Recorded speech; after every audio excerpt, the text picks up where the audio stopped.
রমজান মাসে কন্যার বাড়ি থেকে ছেলের বাড়ি ইফতারি না পাঠালে শ্বশুর শাশুড়ি গালমন্দ করে, ওই ইফতার খাওয়া হারাম।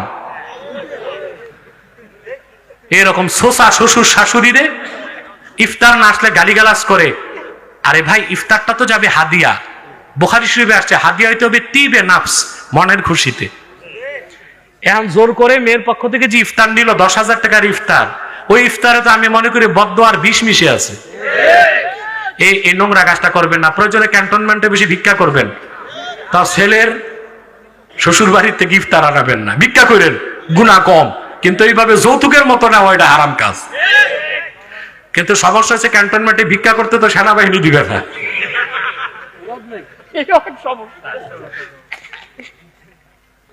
শ্রদ্ধা ভরে সবাই সমবেত কণ্ঠে বলি আলহামদুলিল্লাহ।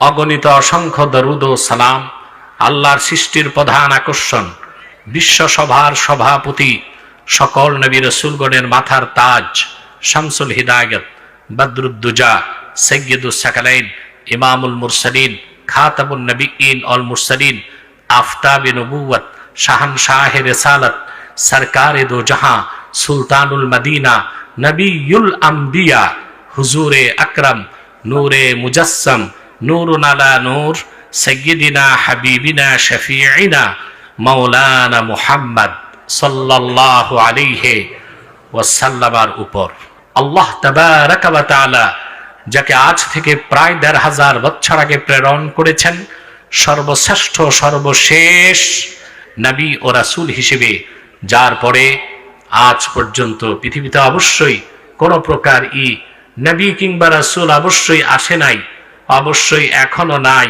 অবশ্যই কিয়ামত পর্যন্ত আসবে না। সম্মানিত সুধী, আমি দুঃখিত একটু দেরিতে এসেছি। আপনারা বক্তব্য শুনে আসছিলেন মাওলানা শহীদুল ইসলামের জবান থেকে। তারপর আমরা খুব সংক্ষেপে কথা শুনলাম আপনাদের কুমিল্লার পরিচিত 2 দলের 2 নেতা। এরকম মিল মহব্বত যদি রাজনৈতিক নেতাদের মধ্যে থাকে তো বাংলাদেশ তো সহিংসতা থাকে না। দেখেন তো, মানুষ বলে জামাত আর বিএনপিতে দ্বন্দ্ব, বুড়ির সঙ্গে দ্বন্দ্ব কই? এক চেয়ারে, এক স্টেজে, এক চেয়ারে 2 দলের 2 পরিচিত নেতা। ডক্টর মোবারক তো ছাত্র শিবিরের সভাপতি ছিল, ঠিক না? দেশব্যাপী তার একটা পরিচিতি আছে। আর আমাদের জসিম সাহেব সমাজ সেবা ও রাজনীতিতে যথেষ্ট প্রজ্ঞা রাখেন, যতটুকু আমি দেখেছি। তা আলহামদুলিল্লাহ, উভয়কে আল্লাহ তাআলা তার দিনদার বান্দাদের খেদমতের জন্য কবুল করুক, বলেন আল্লাহুম্মা আমিন। বিশেষ করে জসিম সাহেব তার মায়ের জন্য দোয়া চেয়েছেন, আমরা দোয়া করি আল্লাহ তার মাকে হায়াত দারাজ করুক। আমি একটু আগেই আসতাম, কিন্তু আজকে আপনারা জানেন প্রতিদিন আমাকে দিনে একটা প্রোগ্রাম করতে হয়, রাতে একটা, এর বেশি আমি করি না, কারণ আমি অত বড় হই নেই, এর বেশি আর পারি না। আমাকে পড়াশোনা করতে হয়, আবার পড়াতে হয় ছাত্রদের। তো দিনে মাহফিল ছিল হোমনাতে, ভাবলাম আমি বাসায় না যে হেলিকপ্টার নিয়ে এখানে চলে আসবো, গতবারের মতো, এর আগের বারের মতো, গতবার। তো এভিয়েশন থেকে আমার খাদেমকে হিসাব দিয়েছে এক্সট্রা 40,000 টাকা লাগবে। আমি আমার খাদেমকে বলছি নিষেধ করে দাও, এই এক্সট্রা টাকাটা আমি কমিটিকে বোঝা দিতে চাই না, আমি গাড়িতে যাব। তা আল্লাহ আমাকে বরকত দিয়েছেন। আমি প্রায় 1 ঘন্টা 20 মিনিট আমার ছাত্রদেরকে হাদিস শরীফ পড়ানোর পরে আমি রওনা দিয়েছি রাত 8:50 পরে, প্রায় 9টায়। হ্যাঁ, আমি কিন্তু 10:30 এখানে পৌঁছে গেছি। আলহামদুলিল্লাহ, আল্লাহ তাআলার অসীম দয়া। তা আমি আজকে আপনাদের সামনে তেলাওয়াত করেছি সূরাতুল আনকাবুত থেকে শেষ আয়াত, 69 নম্বর আয়াত। এই আয়াতটিকে কেন্দ্র করে নির্ভরযোগ্য মুফাসসির এবং মুহাদ্দিসগণের দৃষ্টিকোণ থেকে কিছু কথা আপনাদের সামনে তুলে ধরার চেষ্টা করব ইনশাআল্লাহ, যদি আল্লাহ কবুল করেন, বলেন আল্লাহুম্মা আমিন। ভূমিকাতে একটি কথা বলবো, আমরা যারা এখানে এসেছি আসার পেছনে পার্থিব, জাগতিক, রাজনৈতিক, আর্থিক কোনো স্বার্থ আছে? আমরা এসেছি আল্লাহ তার হাবিবের রেজামন্দি হাসিল করতে। সুবহানাল্লাহ। আমরা সবাই আল্লাহর কোরআনের পাঠক এবং শ্রোতা। ঠিকটাও তো ঠিক মতো বললেন না। এই যে বসে আছেন আল্লাহর কোরআনের ভালোবাসায়, বৃষ্টির মতো রহমত বর্ষিত হচ্ছে, ফেরেশতারা চারদিক আপনাদের ঘেরাও করে আছে, নিচ্ছিদ্র নিরাপত্তা বুজ্জতে আপনাদেরকে আটকায় রাখছে, প্রতি শ্বাসে 10টি নেকি পাচ্ছেন। আওয়াজ করে হলো না, পুরুষোচিত কণ্ঠে, পুরুষোচিত কণ্ঠে। এরপরে আপনাদের জন্য দোয়া চলতেছে আকাশে, জমিনে, নদী আর সমুদ্রে।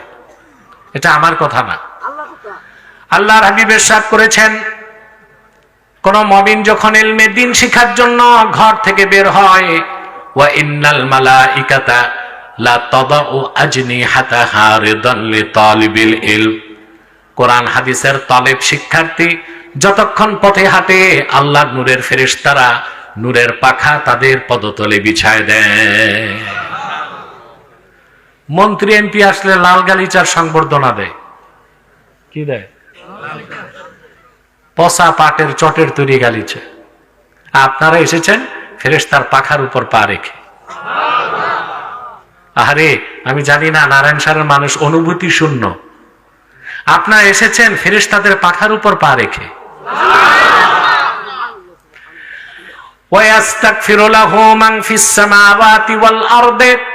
আল্লাহর হাবিব বলেছেন, তারা যতক্ষণ দিন শেখার জন্য ঘরের বাইরে থাকে, আকাশে জমিনে আল্লাহর যত সৃষ্টি আছে তাদের জন্য আল্লাহর কাছে গুনাহ মাফের দোয়া করে।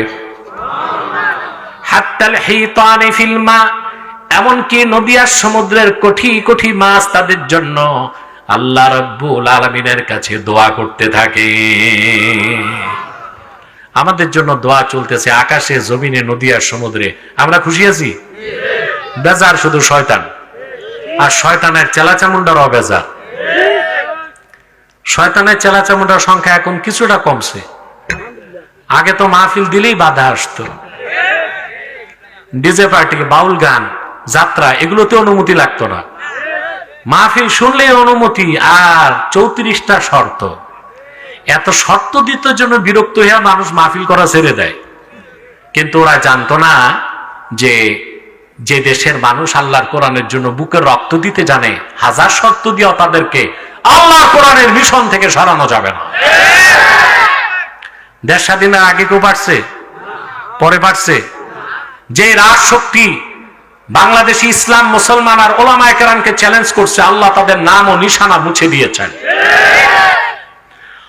যারা পরাজিত তাদের থেকে শিক্ষা নিতে হবে আগামীর বিজয়ী শক্তিকে। এবং এটা মনে রাখতে হবে, বাংলার মাটি ইসলামের ঘাঁটি, বাংলার মাটি আল কোরআনের ঘাঁটি। ইসলাম, মুসলমান, ওলামায়ে কেরামকে চ্যালেঞ্জ করে এই দেশের ক্ষমতায় কারো পক্ষে থাকা সম্ভব নয়। জুলুম করছে যারা, কই তারা? দূরবীন দিয়া খুঁজেও কি পাবেন? 2-4টারে পাওয়া যায় ভারতের আসাম আর ত্রিপুরার জঙ্গলে। তাও খাবার দাবার নাই। যা জমাইছে এসব তো শালার নামে, বউয়ের নামে, শালার ঘরে শালার নামে, অ্যাকাউন্ট তো ক্লোজ। আর গেছে মালাউনের বাচ্চাদের কাছে। একটা কথা আছে, মালাউন কা বাচ্চা কবি নাহি আচ্ছা, কুছ ভি নাহি সুয়ার কা বাচ্চা। ওরা কি মুসলমানদের জায়গা দিবে? দিছে, বাণিজ্য করছে। একদল এখানে বাণিজ্য করছে পাঠানোর সময়, ওখানে বাকিরা বাণিজ্য করছে। লাখ লাখ টাকা নিয়েছে, 1 কোটি টাকা নিয়েছে এক এক নেতা থেকে, একদম ফকির বানাই দিছে। এদেরকে আমি বলবো, ওখানে না বসে থেকে ক্ষমা চাও, নাকে খত দিয়া দেশে আসো, তওবা করো, তওবা করো, তওবার পথ ধরো। আর যে কলঙ্কিত আদর্শ লালন করতো ওটারে লাথি মারো, ইসলামের পথে ফিরে আসো। দেশের মানুষ জায়গা দিবে, ক্ষমাও করবে, কিন্তু ওই বাতিল আদর্শ ছাড়তে হবে, কোরআনের আদর্শ গ্রহণ করতে হবে, ইসলামের আদর্শ গ্রহণ করতে হবে। ঠিক নাকি না? আল্লাহ কবুল করুক, মঞ্জুর করুক। আল্লাহ তাআলা এখন শয়তান বেজার, শয়তান ওয়াসওয়াসা দিবে একটু পর পর, ঠিক না? উঠা বসা করাবে। আমরা এই কাজটা করব না, বরং আপনারা যারা দাঁড়ায় আছেন, আমি জানি না আপনারা কে কে খান বাহাদুর আসানুল্লাহ নাতিপুতি, আল্লাহর হস্তে বসেন। শুধুমাত্র স্টেজে যারা আছেন, জসিম সাহেব, ডক্টর মোবারক, আরো যারা, তাদেরকে ছাড় আছে, যখন খুশি চলে যাবে। আপনাদের কোনো ছাড় নাই, চুপ